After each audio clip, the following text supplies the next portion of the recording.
Madame, Messieurs, bonsoir. Il est 19 heures, nous allons commencer ce conseil municipal.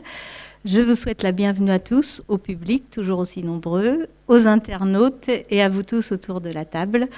Monsieur le maire est souffrant, j'ai donc le plaisir de présider ce conseil à sa place. Nous allons commencer tout de suite par l'appel. Donc, Brio de Lojardière François, absent, pouvoir à monsieur Monnier. Mériadec Cécile, présente. Brunet Paul. Présent. Curodo Marie-Christine. Présent. Monnier Pascal. Présent. Doucet Brigitte. Présente. Billan Jean-Luc. Présent. Lallemand Valérie. Présent. Berthou Philippe. Présent.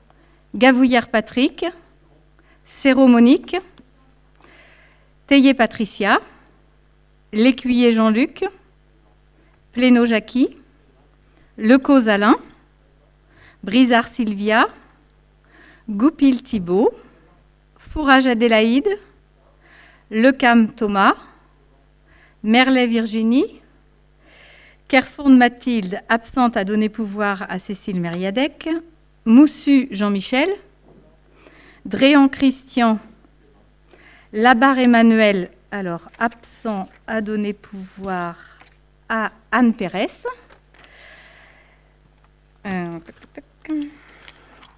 L'Écureuil Nicolas, absent à donner pouvoir à Dréan Christian. Pérez Anne, Delru Christelle, Michneau Jean-Luc et Paquet Françoise. Merci beaucoup. Donc ce soir, le secrétaire de séance, c'est Thibault Goupil, Voilà, merci Thibault. Je vais vous rappeler l'ordre du jour de ce conseil.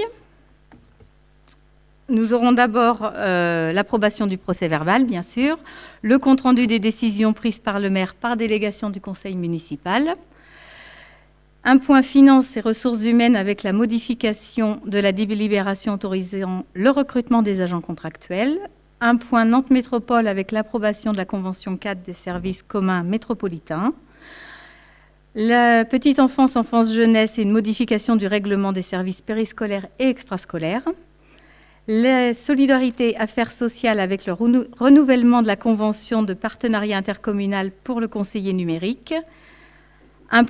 Deux points urbanisme, excusez-moi, l'acquisition d'une parcelle et la modification de classement de 3 parcelles.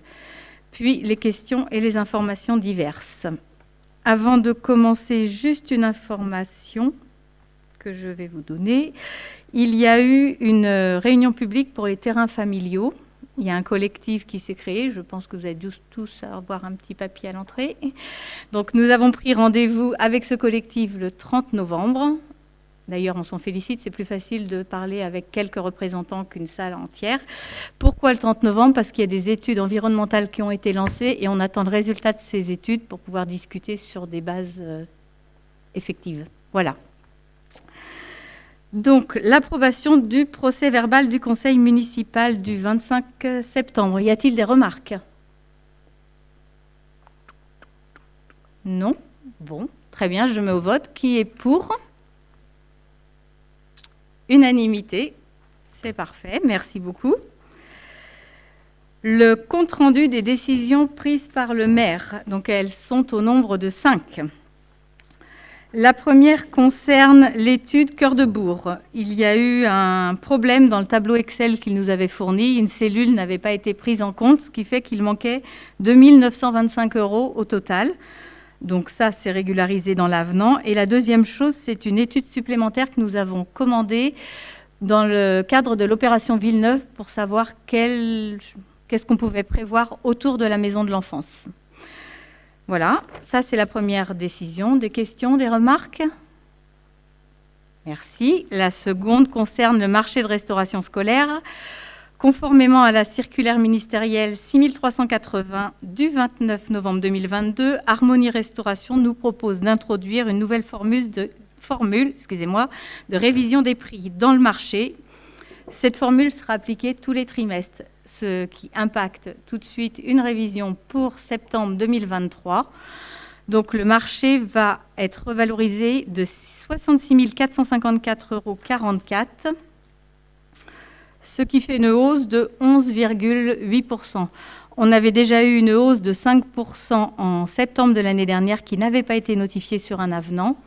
Donc on a eu 5% l'année dernière, 6% cette année. La hausse globale est de 11%, c'est les 66 000 € que l'on a. Je vais vous donner le montant du marché initial. Il me semble qu'il était à 595 941 €. Voilà. Des questions, oui, excusez-moi. Madame Delrue. Petite question, je ne sais pas si on m'entend bien. Petite question par rapport à cette hausse par rapport aux prestataires et aux tarifs. Est-ce que ça va se répercuter sur les tarifs pour les familles? Et si oui, est-ce qu'on verra ça en commission pour maintenir le repas à 1 €? Alors, on avait déjà travaillé sur la première hausse ensemble. On n'a pas répercuté la seconde en septembre cette année, puisqu'on a dit en commission qu'on travaillait sur une tarification au taux de l'effort. Les Francas sont en train de travailler dessus. Ils vont nous la présenter d'ici la fin de l'année et on reverra en commission ensemble avec cette nouvelle manière de procéder. Si on doit, et il est fort probable qu'il y ait quand même une répercussion sur les familles, mais on gardera le tarif à 1 € de toute façon. Voilà, j'ai répondu à votre question. D'autres remarques ou d'autres questions? Alors, les décisions 3 et 4, ce sont des décisions liées à l'urbanisme pour des affaires qui ne sont pas toutes récentes. Une au Grand Chemin, une au Pays de Buzet. Je vais donc laisser la parole à Brigitte Doucet qui connaît ça sur le bout des doigts. Bonjour à tous. Donc, ces deux décisions sont consécutives à une délivrance de certificats d'urbanisme qui ont été contestés. La première concerne l'affaire Les Consorts Richardot. Alors là, c'était un certificat d'urbanisme qui avait été délivré en 2015 dans le cadre du PLU. Et donc, c'est au sujet d'une division foncière. Et il y a eu une autre demande qui a été faite du coup dans le cadre du PLUM. Et ce certificat d'urbanisme s'est révélé négatif. Donc les Consorts Richardot ont porté l'affaire en justice devant le juge administratif, demandant la cristallisation de leurs droits acquis en 2015. Voilà. Donc, en plus, l'affaire est passée il y a eu une audience au mois d'octobre.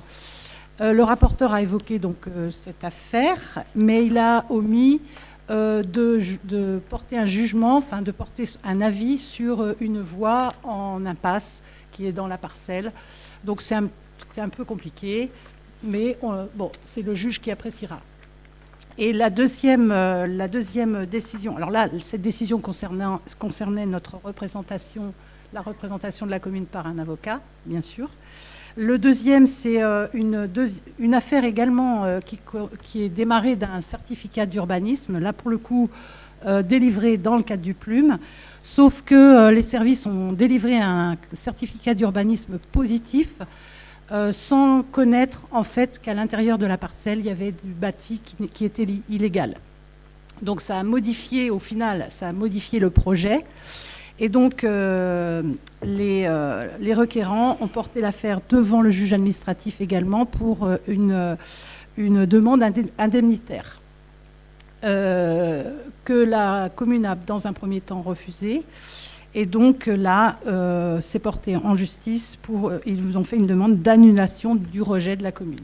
Donc cette décision prise par le maire concerne également notre représentation au tribunal administratif par notre avocat. Avez-vous des questions ou des remarques? Non? Bon, très bien. Cinquième et dernière décision, il s'agit d'une demande de subvention auprès de l'ADEME qui, via Nantes Métropole, finance tout ce qui est système de chauffage par le bois. Dans le cadre de la construction du nouveau CTM, nous allons avoir une chaudière à bois à granules. Le coût de ce chauffage, c'est 76 000 €. La demande de subvention est de 25 000 €. Elle couvrira à peu près 32% du coût global. Avez-vous des questions ou des remarques, tout simplement? Bon, très bien. Eh bien, il n'y a pas de vote. Nous allons pouvoir passer tout de suite aux notes de synthèse avec un premier point, finances, ressources humaines. c'est la modification de la délibération 2023-53. Non, je reprends. C'est la délibération 2023-53 qui modifie la délibération 2023-48 du 26 juin dernier. Plus précisément, elle la complète. En fait, les besoins sur certains postes sont plus précis en septembre qu'ils ne l'étaient au mois de mai. Donc, on a ajusté pour adapter les temps de travail au plus juste et coller aux besoins réels. Il y a 6 emplois qui vont être complétés ou créés. Donc, je vais vous lister et vous donner quelques détails. 2 postes pour l'entretien des bâtiments communaux dans un premier temps. Un emploi à temps non complet à 14,25/35e est modifié pour être monté à 15,5/35e. Un second emploi à temps non complet à 6,5/35e est modifié pour passer à 7,17/35e. Alors, au sujet de ces 2 postes-là, il me semble important de vous préciser que ce sont des postes qui sont sur 2 services, animation et entretien des bâtiments, et au total, ces postes sont à 35 heures. On baisse la part animation et on monte la part entretien. Voilà. Ensuite, on a 2 postes pour l'animation. Ce sont des encadrements des enfants pour la pause méridienne qui sont créés. C'est des emplois à temps non complet pour 6/35e. Un poste pour l'animation, l'encadrement des enfants lors de la pause méridienne et des temps périscolaires, extrascolaires, c'est-à-dire la LSH et le mercredi. Il s'agit d'un emploi à temps non complet pour 13/35e. Là encore, je vais vous apporter quelques précisions pour vous dire qu'avec le service enfance, on a signé une charte avec la CAF pour l'accueil des enfants en situation de handicap. Cette charte ne nous oblige pas à employer quelqu'un pour accompagner ces enfants, mais la municipalité a choisi de créer un poste pour les accompagner sur les temps méridiens et en dehors des temps scolaires pour que l'inclusion soit le plus réussie possible. Voilà, donc ce poste-là, il est dédié à ces enfants-là, dans le cadre de cette charte. Enfin, pour faire face aux difficultés de recrutement et dans l'attente du lancement de la procédure d'un recrutement courant 2024, il convient de créer un emploi non permanent à temps non complet de 20,25/35e, et c'est un poste qui sera à pourvoir au niveau de la restauration scolaire. Avez-vous des questions ou des remarques? Madame Paquet. Alors, une petite question. Pourquoi n'aviez-vous pas la possibilité d'anticiper au mois de juin ces accroissements de besoins en personnel? Parce que du coup, on a délibéré en juin et là, on recommence. Alors, en fait, quand j'ai été voir la personne des RH, elle me dit que pour préparer la NES du mois de juin, elle avait commencé à faire un tableau récapitulatif dès début mai. Et les choses ont changé entre le début mai et le mois de septembre. Voilà. Ok. Et puis, il y a une deuxième question. On ne vous entend pas, Madame Paquet. Est-ce que vous pouvez vous rapprocher un petit peu? C'est bizarre. C'est mieux là, comme ça? Oui, voilà.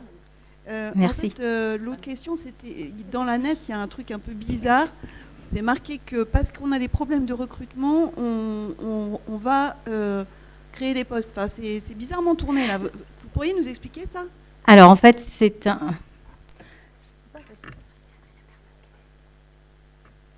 des postes contractuels. Je vais laisser M. Morinière vous préciser ça. C'est un technicien qui est bien meilleur que moi à ce niveau-là. Allez-y, M. Morinière.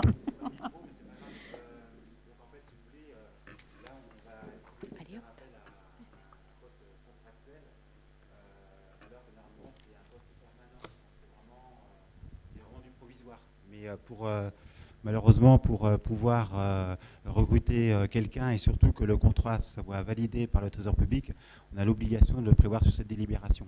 Mais c'est vrai qu'au début, ce contrat n'était pas prévu. C'est plus clair avec M. Morinière. Hein.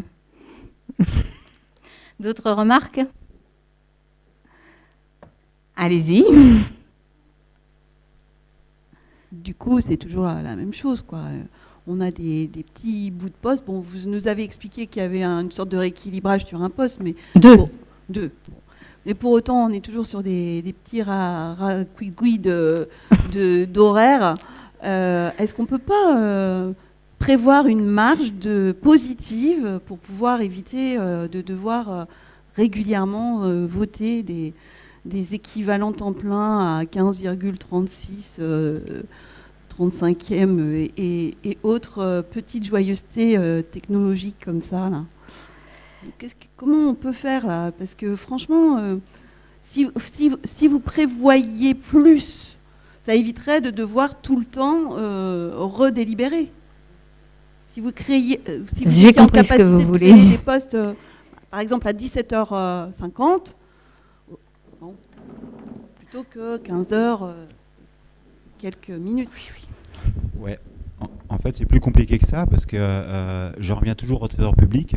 On a l'obligation dans la délibération de prévoir précisément le temps de travail qui va donner lieu à l'élaboration des contrats. Donc c'est-à-dire que si on prévoit un contrat de 20 heures par exemple, et qu'en réalité on a besoin de 21 heures, eh bien le contrat sera refusé par le trésorier. C'est très compliqué en fait, on n'a aucune souplesse, aucune. Monsieur Moussu? Ah, monsieur Gavoulière. Eh bien non plus, ça ne marchera pas, c'est pareil. En fait, dans la délibération, il faut impérativement que le temps de travail exact soit prévu. Sinon, le contrat sera refusé par le Trésor public. Et je sais que ça peut paraître rigide, mais malheureusement, c'est comme ça que ça fonctionne. Et donc, bon, voilà. Donc, si j'ai bien compris. Monsieur Moussu? Ça marche? Oui. Si j'ai bien compris, en fait, pour les contractuels, on ne peut pas leur faire d'heures supplémentaires. Par contre, les agents qui sont titulaires, eux, on peut leur faire des heures supplémentaires. Alors, les contractuels peuvent avoir des heures complémentaires, en fait, puisqu'ils ne sont pas à temps complet, il n'y a pas de problème. Mais si vous voulez, le contrat en lui-même, en fait, s'il est prévu à 20 heures, il restera à 20 heures et on payera des heures complémentaires aux agents concernés. Vous voyez? Donc, par exemple, ils pourront très bien travailler 25 heures dans un mois, mais seulement le contrat restera à 20 heures et il y aura 5 heures qui auront été payées en heures complémentaires. Mais seulement le contrat, malheureusement, il restera toujours à 20 heures. On ne peut pas faire autrement, sauf de redélibérer à nouveau, en fait. D'accord. C'est plus clair? Ah oui, ça marche mieux. Merci, Paul. D'autres remarques? Ah, monsieur Gavoulière? C'est de la pure curiosité, et parce que je pense à la personne en question. L'emploi de l'agent de restauration, c'est pour remplacer la personne qui est décédée? Oui, c'est ça. C'est ça, d'accord. Ce qui est imprévisible. Voilà. Un petit peu, oui. Voilà.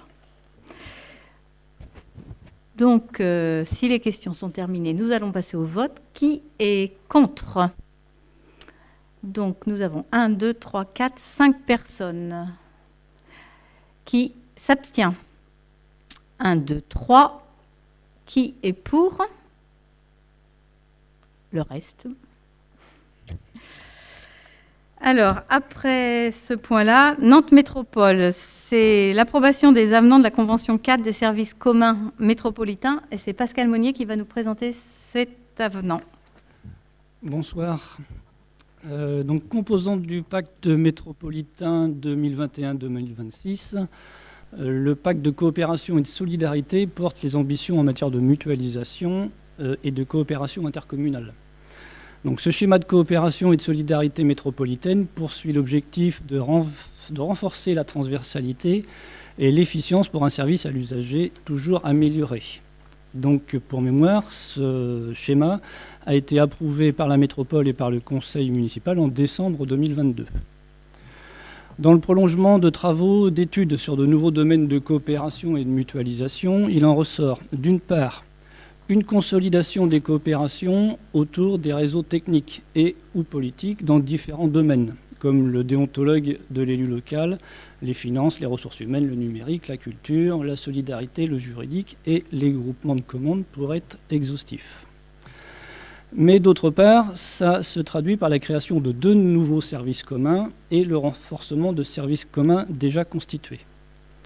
Pour ce qui est des 2 nouveaux services communs, ce sont le service hygiène-sécurité de l'habitat et le service recherche et appui au montage de dossiers de subvention.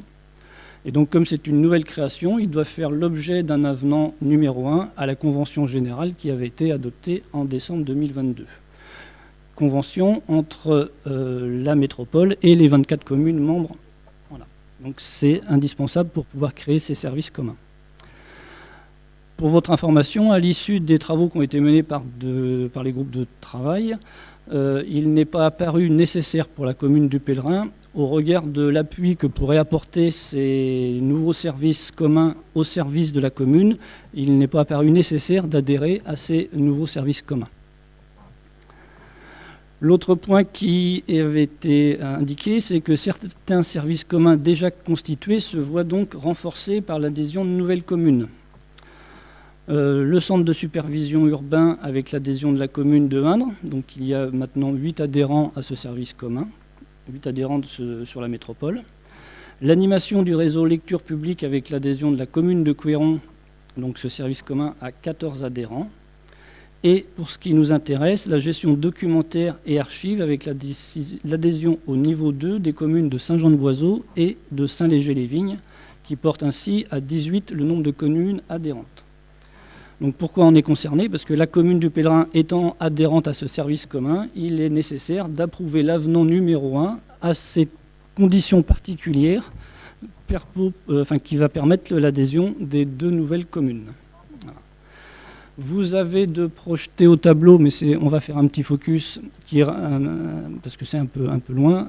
C'était un tableau qui reprenait toutes les adhésions de toutes les communes de la métropole. Et donc là, il y a un petit focus sur la commune du Pèlerin, donc avec la situation au 1er janvier 2024. Donc la commune du Pèlerin est adhérente au service commun chargé du système d'information géographique, le SIG, et de GéoNantes. On est également adhérent à la gestion documentaire et archives de niveau 2. Il y a 2 niveaux. Et on est également adhérent au service commun chargé de l'animation d'un réseau des instructeurs des autorisations du droit du sol, ce qu'on appelle les ADS, et de la mise en œuvre de la dématérialisation de l'urbanisme, ainsi qu'également un service commun pour l'instruction des autorisations et actes relatifs à l'occupation du sol au pôle sud-ouest. Voilà le point de situation sur l'adhésion de la commune à ces services communs. Voilà. Alors, le petit tableau, voilà, ça reprend toutes les conditions particulières, tous les services communs qui sont proposés par la métropole. Et donc nous, on est où il y a juste les petites croix, donc essentiellement dans la partie bleue. Voilà. Et dans le tableau que vous avez le récapitulatif pour toutes les communes de la métropole. Donc ce dossier qui a été présenté lors de la commission Finances et Ressources Humaines du 25 octobre 2023 avait donné un avis favorable à l'unanimité. Voilà la présentation de ce dossier.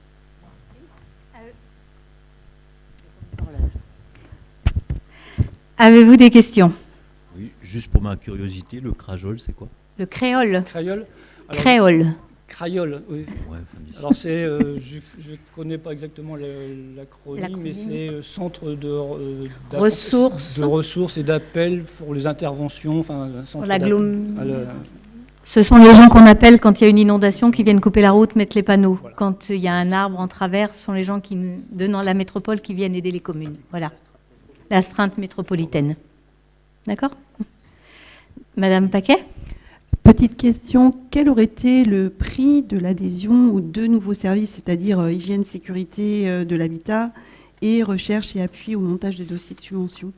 Alors, c'est une excellente question parce que lorsque on vous a communiqué un certain nombre d'informations avec ce dossier, et pour avoir l'estimation, c'est fait par Nantes Métropole. Or, Nantes Métropole se fait avec une projection en fonction des communes qui adhèrent. Comme on n'est pas adhérent, on n'est pas valorisé. Alors pourquoi ils font ça? Parce qu'il faut qu'ils aient le nombre de communes pour répartir le montant. Donc on ne sait pas, hein, puisque d'entrée de jeu, on s'est positionné pour ne pas adhérer à ces services communs. Dans la projection qui est faite pour l'année 2024, vous verrez, il y a marqué 0 en face le Pèlerin. Donc on ne sait pas. Mais vous pourrez regarder éventuellement sur les autres communes de taille équivalente, et s'il y en a qui sont adhérentes, ça vous donnera un ordre d'idée. Je ne les ai plus devant moi. C'est quand même un peu dommage de ne pas avoir essayé d'adhérer à ces 2 nouveaux services, parce que sur l'hygiène, la sécurité de l'habitat, il y a peut-être du travail à faire. L'hygiène et la sécurité de l'habitat, c'était pour les logements insalubres. Donc pour l'instant, le Pèlerin n'était pas encore concerné. Et le deuxième pour la lecture publique, je pense de mémoire, c'était ça. La recherche et financement. Ah oui, non, c'est les financements des subventions. exact. Et on n'était pas... Toutes les subventions... Enfin, on n'a plus besoin de faire de nouvelles recherches. Tout ce qui était fait, ça a été déjà lancé dans nos services en interne. Et alors, juste pour information, le Créole, c'est Centre de réception des appels et d'organisation de la logistique. Voilà, comme ça, vous avez toutes les infos. Et pour terminer, pour être complet, il y a toujours moyen d'adhérer en cours, si on, voilà, c'est pas définitif, si on en a besoin ou si on estime une utilisation importante d'un service commun, on peut adhérer. Et de même, on peut arrêter en cours de convention d'adhérer à un service commun. C'est pas figé. Demain, on peut changer d'idée. Enfin bon, peut-être autre chose à faire aussi. Voilà. D'autres questions, d'autres remarques? Alors, on va passer au vote. Qui est pour? Tac, tac, tac. Toutes les mains. Unanimité, c'est parfait. Merci beaucoup. Un point enfance avec Monsieur Thibaut Goupil, avec le changement de règlement des services périscolaires et extrascolaires.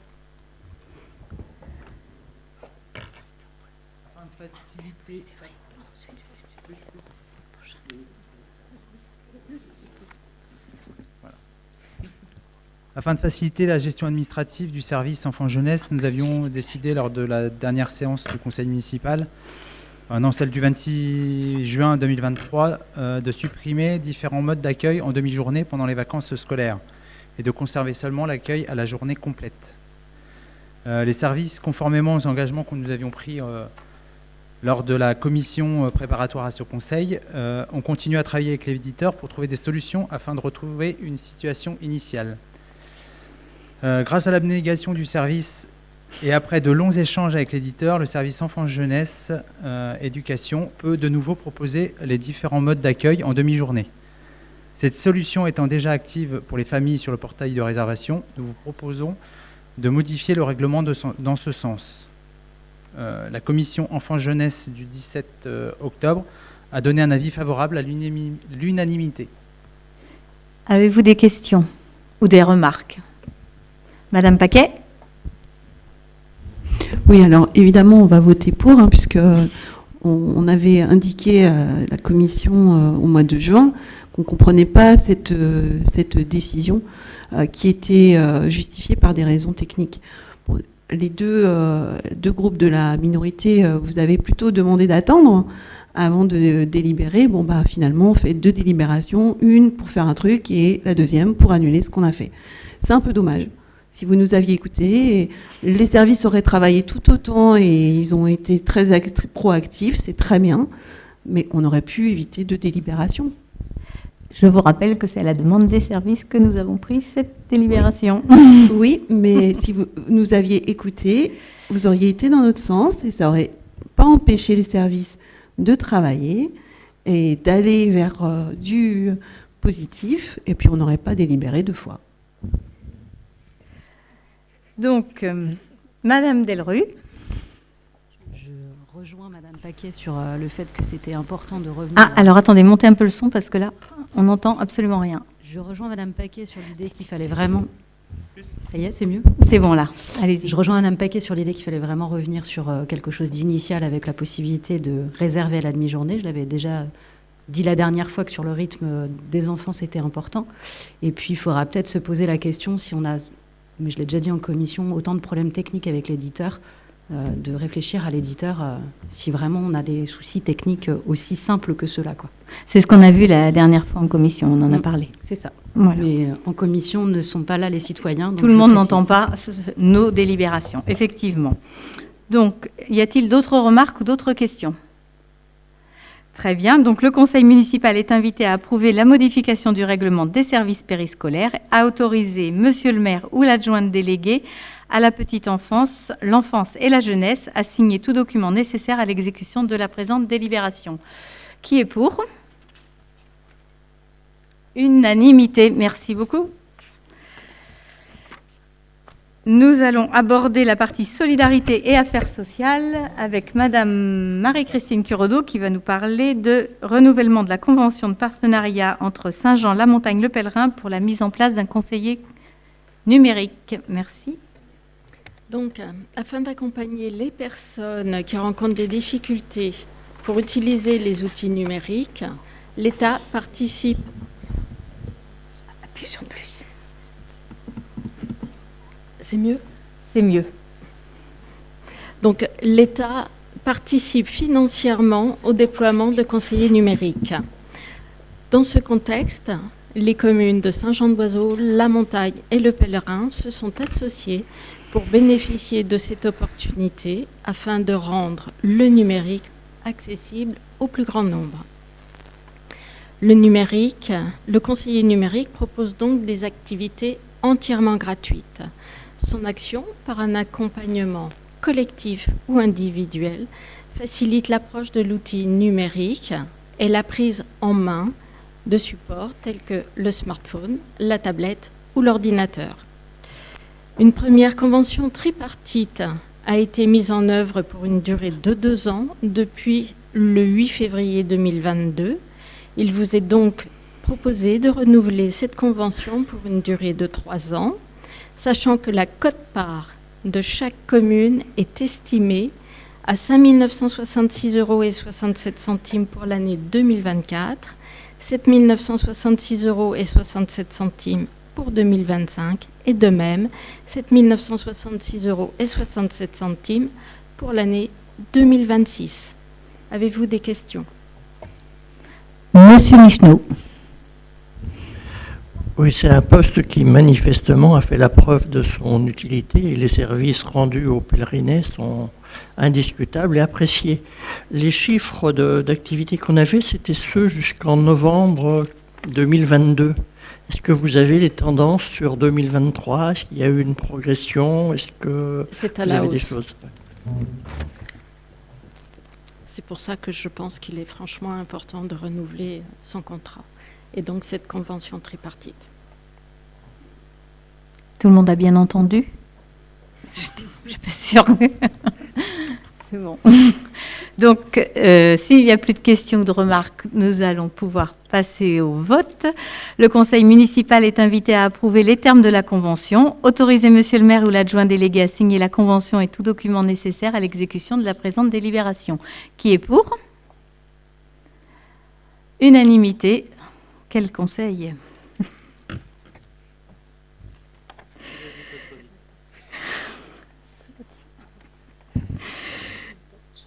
Et, alors, comme tout conseil qui se respecte, nous avons un point urbanisme avec 2 points en particulier. Le premier, c'est l'acquisition d'une parcelle. Madame Brigitte Doucet, à vous.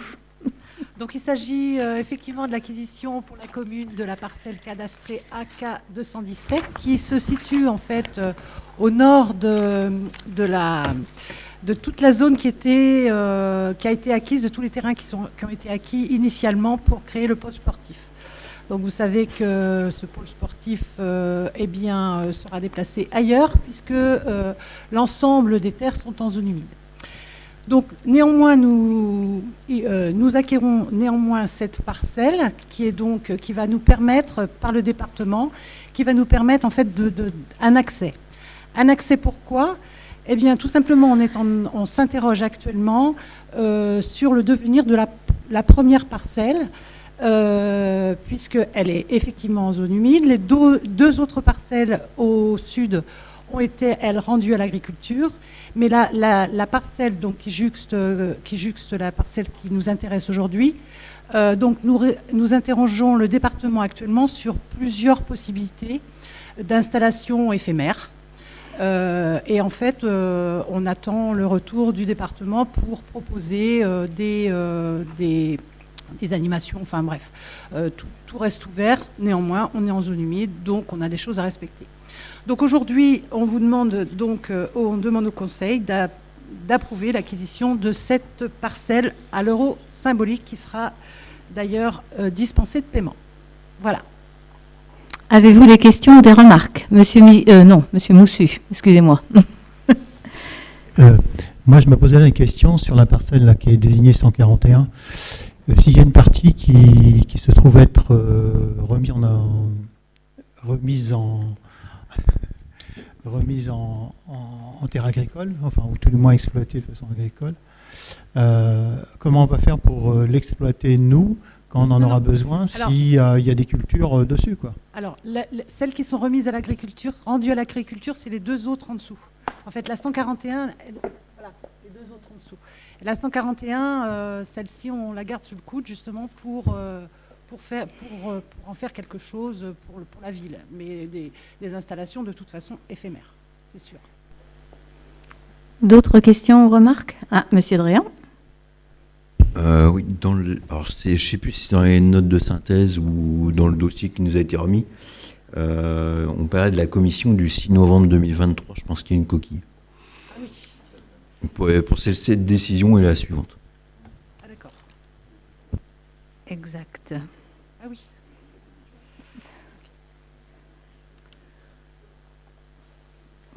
Rien d'autre? Donc, le conseil municipal est invité à approuver l'acquisition de la parcelle cadastrée AK 217 d'une contenance de 470 m², libre de toute occupation et au prix d'1 € avec dispense de paiement plus frais d'acte. Autoriser monsieur le maire ou l'adjoint délégué à l'urbanisme à signer tout document nécessaire à l'exécution de la présente délibération. Qui est pour? Unanimité. Second point, urbanisme, avec le passage en réserve foncière de 3 parcelles du secteur Château-Sourdil. Madame Brigitte Doucet. Donc la parcelle en question, c'est donc il y a 3 parcelles en fait, qui font un petit crochet comme ça. Donc ce sont des parcelles qui sont intéressantes dans le cadre de l'OAP, l'opération Château-Sourdil, qui qui va être réalisée en partie à cause de toujours ici une zone humide. Alors il nous reste cette parcelle là qui est entourée en rouge. C'est une parcelle qui avait été acquise par la commune en 2011. Et donc, il fallait qu'on en fasse quelque chose dans la dizaine d'années qui suivaient. Or là, bon, il y a eu un peu de retard, mais se posait la question pour la commune de racheter cette parcelle, parce qu'elle a toujours un intérêt dans le cadre de cette large opération. En fait, Nantes Métropole propose de la conserver en réserve foncière, si bien que la commune n'aurait pas à rembourser cette parcelle. Au final, ça ne change rien. C'est simplement une réserve métropolitaine pour y faire la même chose que de toute façon ce qui était prévu au départ. Voilà. Avez-vous des questions? Pas de questions, donc nous allons passer au vote. Le conseil municipal est invité à solliciter la modification des programmes d'action foncière habitat portant sur les parcelles cadastrées AA 883, AA 884 et AA 841, afin qu'elles deviennent des réserves foncières métropolitaines. Autoriser monsieur le maire ou l'adjoint délégué à prendre toutes les mesures nécessaires à l'exécution de la présente délibération. Qui est pour? Unanimité. Eh bien, nous avons fait le tour des points du Conseil. Juste avant de passer aux questions des minorités, je vais laisser la parole à Madame Doucet pour un point sur l'étude urbaine. Brigitte? Oui, je saisis l'opportunité de ce Conseil pour inviter les habitants du Pèlerin à participer le mardi 28 novembre à 19h, salle Adinrium, espace Adinrium dans la salle du Pet-Buzet, la salle du premier étage, pour participer à un atelier citoyen qui portera sur les scénarios d'aménagement, parce que je vous rappelle que l'étude urbaine est dans sa deuxième phase. Il y a eu une phase de diagnostic qui s'est terminée en juin, et là on est dans la phase de présentation des scénarios. Donc c'est super important que les habitants prennent leur part. 4 thèmes: déplacement, espace vert, habitat et équipement. Voilà, donc retenez cette date, mardi 28 novembre à 19h. Merci. Merci Brigitte. Nous allons maintenant passer aux questions des minorités. Donc, 2 questions pour Nouvel Élan, 3 questions pour la liste AEP. On va commencer par AEP, ça nous permettra d'alterner avec la première question à laquelle répondra Thibaut Goupil. Oui, alors, la question c'est, suite à la loi climat et résilience, et en particulier la loi 2023-175 et son article 40, qui concerne la mise en place d'ombrières photovoltaïques. Pour mémoire, les parcs de stationnement extérieurs supérieurs à 1500 m² existants avant le 1er juillet 2023 doivent se voir équipés sur au moins 50% de leur superficie d'ombrières photovoltaïques, si celui-ci ne possède pas d'arbres. Si le parc n'est pas géré en délégation de service public et que sa superficie se trouve entre 1500 m² et 10 000 m², le délai d'application de la loi est au 1er juillet 2028. Les amendes prévues pour non-respect de la loi sont importantes. Amende annuelle plafonnée à 20 000 € jusqu'à mise en conformité pour les parcs de moins de 10 000 m². Les parkings de la LEP, parce que je pense qu'il y en a deux, puisqu'il y en a un deuxième qui a été construit ensuite, les parkings de la salle Cassin possèdent plus ou moins 2814 m² de surface. Avez-vous commencé à étudier le sujet, sachant que des délais, voilà, pour le coup, c'est pour éviter les amendes, je vous signale ça, sachant que des délais pourraient être accordés après juillet 2028 si le projet est en cours, s'il est entamé, s'il est démarré. Voilà. Thibault. Merci de nous rappeler aussi précisément la réglementation et par la même occasion de mettre en lumière un peu le travail de l'ombre inhérent à la sortie de tout projet. Plus sérieusement, nous n'avons pas attendu pour instruire un peu ce dossier, puisque nous travaillons actuellement avec la métropole sur ce sujet d'ombrières photovoltaïques sur les parkings. Dans ce cadre, lors du prochain conseil, nous vous proposerons une délibération sur le zonage d'accélération des énergies renouvelables sur la ville du Pèlerin. Plus précisément, pour revenir à votre question, effectivement, tout parking d'une surface de plus de 1500 m² devra être équipé de panneaux photovoltaïques d'ici 2028. Pour le parking communal de l'espace Cassin d'une surface d'environ 3000 m², avec l'extension, est donc concerné par cette obligation réglementaire. Nous avons sollicité la métropole pour faire une étude sur ce parking et sur l'ensemble du bâti. Donc nous attendons les conclusions de cette étude. Merci Thibault. La première question de Nouvel Élan, et c'est Paul Brunet qui vous répondra. Lors du conseil municipal du 5 octobre 2020, plusieurs commissions ont été mises en place avec vocation à devenir des comités consultatifs. C'est la délibération 2020-70. Après un peu plus de 3 ans, cette modification n'a pas eu lieu. À quelle échéance est-ce envisagé et pour quelle commission ? Oui, monsieur, c'est une remarque intéressante. On est encore partagé en fait sur cette question pour plusieurs raisons. Déjà parce que la pratique nous a montré qu'on a ouvert aux acteurs de la société civile qui étaient concernés par les sujets certaines commissions, notamment la commission chanson, le PEDT, la commission restauration. On accueille la commission accessibilité. On accueille au sein de la commission culture les présidents d'associations pour qu'ils viennent évoquer leurs demandes de subventions, préciser leurs projets.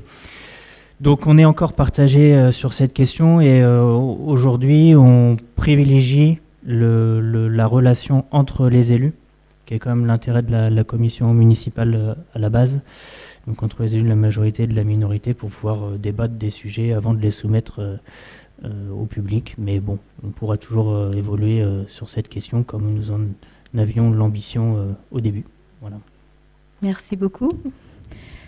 AEP pour la deuxième question, et c'est Monsieur Billon, Jean-Luc, qui vous répondra. Oui, donc, c'était même, moi, la question, c'était presque à Monsieur le maire, parce qu'en fait, c'est lui qui nous défend la métropole, parce que c'est quelque chose qui... Donc, la mise en place, normalement, au 1er janvier 2024, du recyclage des déchets organiques semble compromise. Pouvez-vous nous informer sur les souhaits ou les solutions éventuelles que vous privilégiez et ou souhaitez défendre auprès de la métropole, bien sûr. Exemple, compostage, biogaz, la relation avec les agriculteurs, les restaurants privés et les restaurants scolaires. Alors, Monsieur le maire a discuté avec Monsieur Billon et il saura vous répondre parfaitement. Bonsoir à tous. La question, pour rappel, hein, c'est Nantes Métropole qui gère tout ce qui est les déchets. Hein. Donc là, de votre référence au 1er janvier 2024 concerne la loi AGEC. C'est ça. Hein. Donc pour rappel à ceux qui ne le savent pas, la loi AGEC, c'est l'anti-gaspillage pour une économie circulaire. Cette loi AGEC au 1er janvier 2024 concerne uniquement le changement de tonnage au niveau des collectes de déchets. Hein. Et la loi AGEC ne concerne pas uniquement les déchets verts, hein, mais également les déchets ménagers. Hein. Oui, parce qu'il y avait une différence entre la question que vous aviez posée par écrit et à l'oral. Vous aviez fait déchets verts, déchets organiques.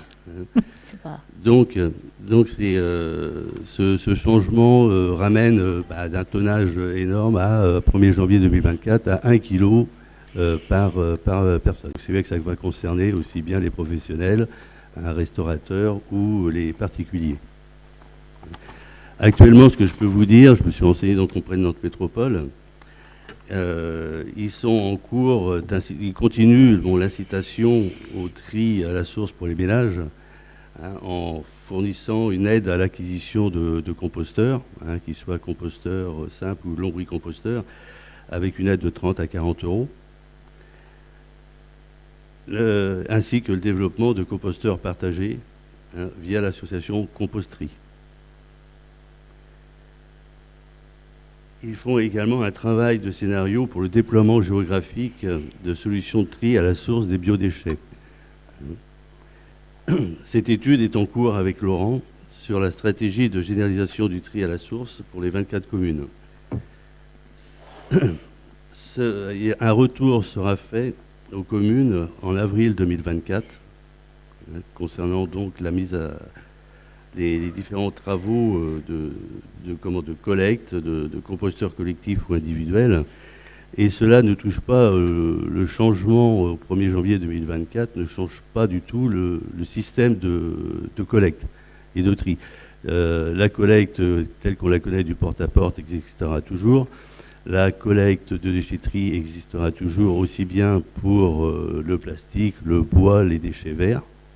Hein. Et par contre, une incitation sera faite pour que les gens s'équipent de composteurs et qui fassent leur compostage eux-mêmes, pour diminuer donc le phénomène de volume du déchet vert ou autre, ou déchet alimentaire. Et pour la dernière info, sur la commune du Pèlerin, nous faisons déjà des efforts concernant les déchets verts, parce que sur les tontes de pelouse et autres que nous faisons, les premières tontes se font avec ramassage de déchets verts, et par la suite, le reste pratiquement se fait en mulching. Donc le mulching, c'est de réduire minimum le déchet vert, qui nécessite donc pas de ramassage, excusez-moi, excessif. Voilà ce que je peux dire sur ce que j'ai répondu à votre question.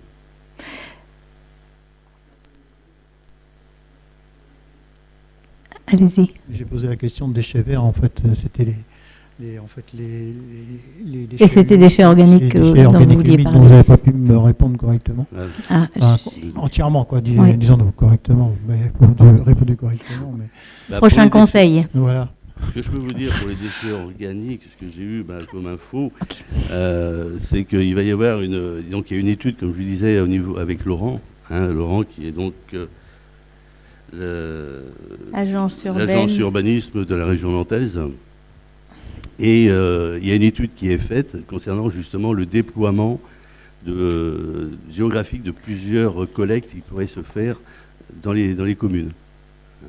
Voilà, ça va être surtout pour permettre aux gens qui ne peuvent pas avoir de composteur ou autre, et qui puissent quand même, plutôt que d'aller ailleurs, qui puissent quand même déposer leurs déchets ménagers à proximité de leur situation.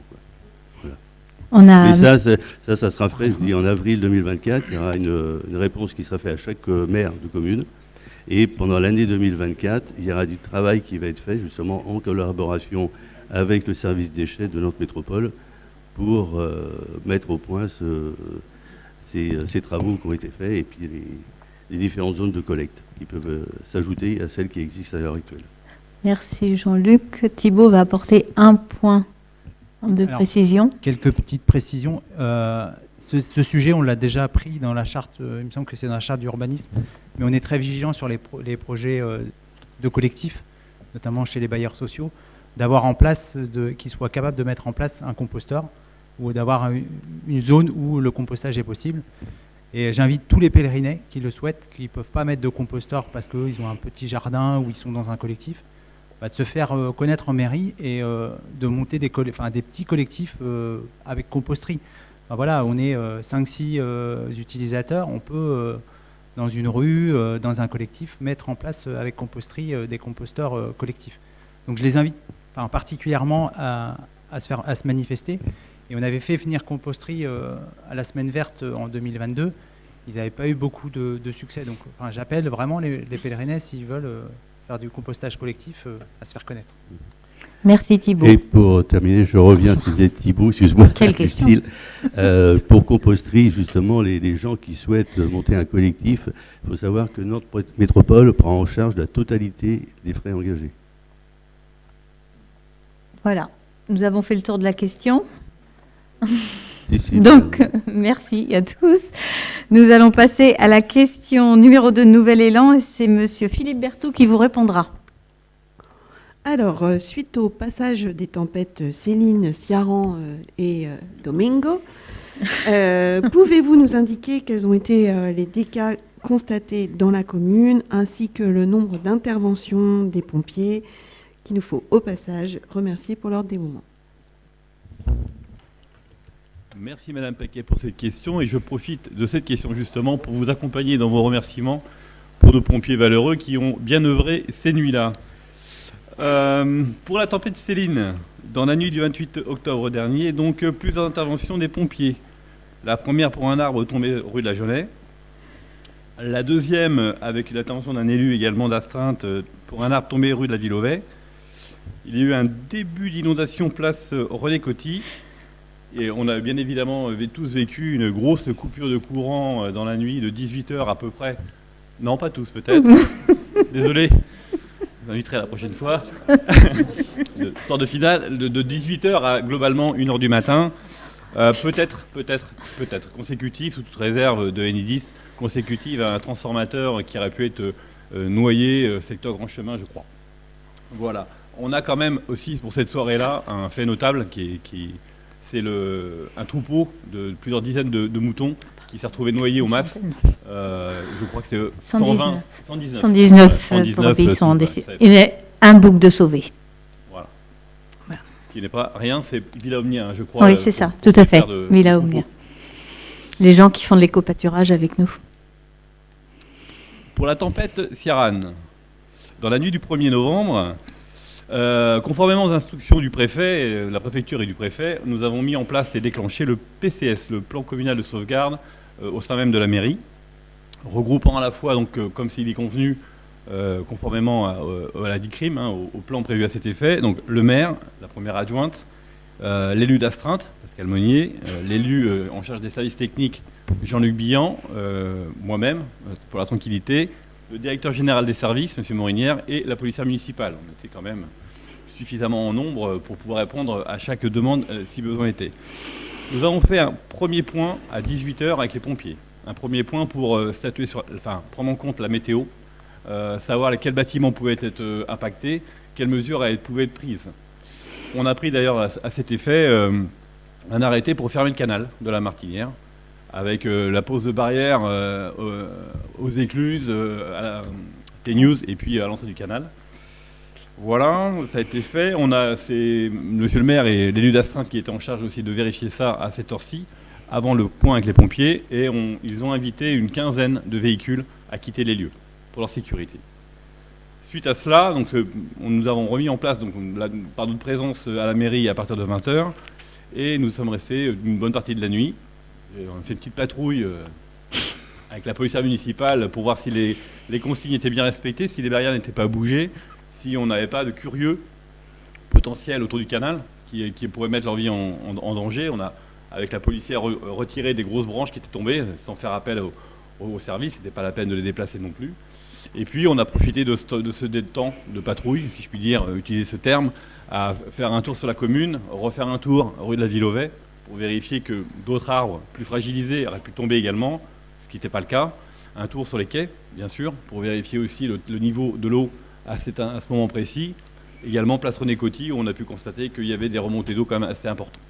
Mais rien de particulier. Pour les interventions de pompiers, sur notre commune seulement, une seule intervention pour un arbre tombé sur une maison rue du Verger. Il y a eu d'autres interventions, mais sur Chex ou aux abords, mais pas sur le Pèlerin. Voilà, c'était un point qui a été fait par mes soins auprès du lieutenant Joly, chef de centre. Merci, Monsieur Berthoud, pour toutes ces précisions. Et troisième et dernière question d'AEP. Et c'est Brigitte Doucet, excusez-moi, qui vous répondra, puisque c'est un point urbanisme, me semble-t-il.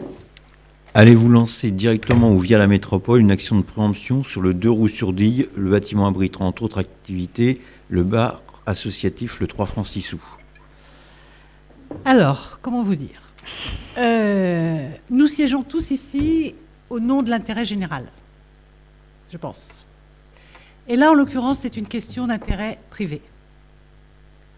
Donc, je n'y répondrai pas. Je vais rappeler comment se passe justement comment ça se passe lorsqu'un vendeur rencontre un acheteur et qu'il tombe d'accord sur la chose et le prix. Il se présente devant un notaire et c'est le notaire qui sollicite le droit de préemption urbain en l'occurrence ici, c'est la métropole, Nantes Métropole.